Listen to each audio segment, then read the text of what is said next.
Hello students, today we are going to talk about the atomic mass, which is a very important topic because it is a very basic concept that you have to clear because it would be there in 10th standard also.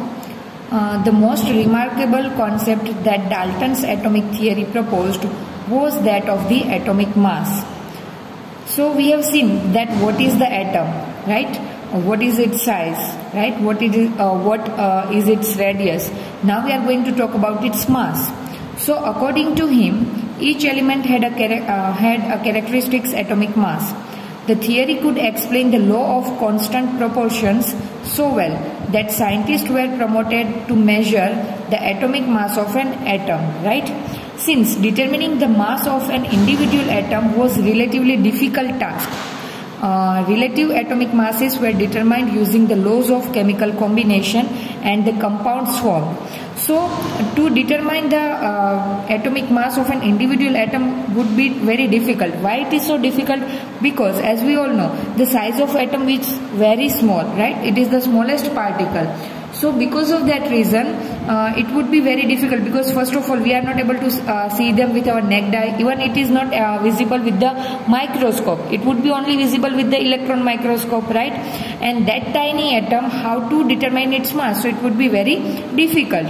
So rather than measuring the atomic mass of an individual element, the Dalton's atomic theory proposed that the atomic mass were determined using the law of chemical combination and the compounds formed. So let us take one example of a compound, that is carbon monoxide, having carbon and oxygen as an element formed by carbon and oxygen. So it was observed experimentally that 3 gram of carbon combines with 4 gram of oxygen to form carbon monoxide. In other words, carbon combines with 4 by 3 times its mass of oxygen. So either we can say that 3 gram of carbon and 4 gram of oxygen, or we can say that 4 by 3 ratio of the carbon and oxygen. Suppose we define the atomic mass unit, earlier abbreviated as AMU, atomic mass unit, but now as per the IUPAC nomenclature it is abbreviated as small u, right? So the unit for the atomic mass is the U. Here the meaning of U is unified mass. So as equal to the mass of one carbon atom, then we would assign carbon and atomic mass is 1.0 U, right? So as we have discussed that we are going to consider the atomic mass comparatively, right? We are doing the comparison and we can have the atomic mass as per the Dalton's atomic theory. Then the atomic mass of the carbon atom, then we would assign carbon and atomic mass is 1.0 U, and oxygen and atomic mass is 1.33 U. U means unified mass, which is a unit for the atomic mass.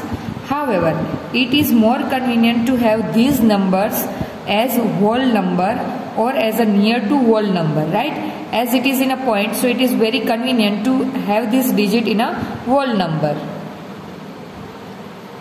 So while searching for various atomic mass units, scientists initially took 1/16 of the mass of an atom of naturally occurring oxygen as the unit.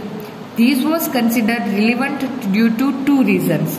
So why we are taking, why scientists initially took 1/16 of the mass of an atom of naturally occurring oxygen? So the reason behind it is, first reason, oxygen reacted with a large number of elements and formed compounds, right?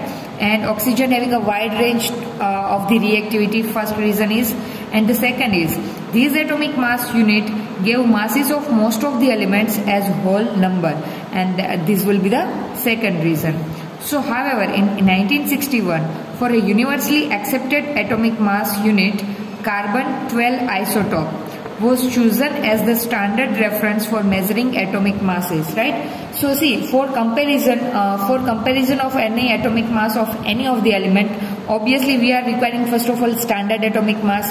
So here C12 isotope. Now what is the isotope you will see in the next topics or maybe in the next chapter. But here right now you can understand it is of one form of carbon. So C12 carbon atom is taken as the standard reference, right? So rest of the mass, atomic mass of any of the element is compared with the C12, right? So it will be taken as the standard reference for measuring the atomic masses. One atomic mass unit is a mass unit equal to exactly 1/12, because the atomic number of carbon is 12. That is it has taken the ratio is 1/12. The mass of one atom of carbon 12. The relative atomic masses of all elements have been found with respect to an atom of carbon 12, C12, right? Because it has been taken as a reference. So imagine a fruit seller selling fruits without any standard weight. Why we have taken this reference, that we are going to understand by taking a routine life example, right? So suppose any fruit seller does not having any standard weight to sell the fruit, right? He takes a watermelon and says, this has a mass equal to 12 units, right? So he has taken our watermelon as a standard mass, and he confirmed, or he said that this watermelon having a mass equal to 12 units, means 12 watermelon units or 12 fruits mass units. So he make 12 equal pieces of the watermelon and finds the mass of each fruit he is selling relative to the mass of one piece of watermelon. How he sells his fruits by relative fruit mass unit, that is FMU, as in figure we can say, right? So this watermelon is a unit mass we have considered, right? This is a reference mass, right? Okay, now suppose its mass is 12 unit.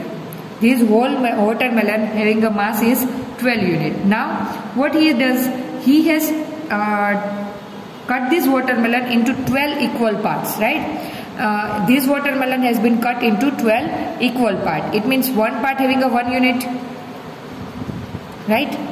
Okay, so one part is considering as a 1 unit, right? So suppose any customer want to buy a 1 unit fruit, then what he will do, he will put a 1 piece of watermelon in a weigh balance, and at other side he is taken a fruit that customer wants to buy, right? So as per this 1 unit, how many fruit he will require, right? So suppose for this 1 unit of watermelon, he requiring 2 pieces of another fruit, right? So like this way he can do the comparison for the mass of the rest of the fruit. Just like we have taken here, instead of watermelon, what we have taken here, we have taken C12 isotope, right, as a watermelon reference mass. Okay, so similarly the relative atomic mass of the atom of an element is defined as the average mass of the atom as compared to 1/12 of the mass of the carbon atom. So as per that, if we try to find out the atomic mass, then atomic mass of hydrogen is 1, carbon 12, nitrogen 14, oxygen 16, sodium 23, magnesium 24, sulfur 32, chlorine is having exceptional case because it does not having the whole number atomic mass. Reason behind it I will explain you later in the next chapter. So chlorine having atomic mass is 35.5 and calcium having atomic mass is 40 as per the taking carbon as a reference for the atomic mass. Now next topic that we are going to talk about is how do atoms exist. तो atom exist कैसे करते हैं in the atmosphere और in the nature. So atoms of most of elements are not able to exist independently, right? Suppose if you are going to talk about the atoms of carbon, then it is not individually exist in the nature. So atoms forms molecules and ions, and these molecules or ions aggregate in the large number to form the matter that we can see, feel or touch. Suppose if you are touching the pencil lid or if you are seeing the pencil lid, then pencil lid is made up of the carbon atom, right? So we can get to know that atom does not exist individually in the nature, but it will exist in the form of molecules and aggregate together to form matter.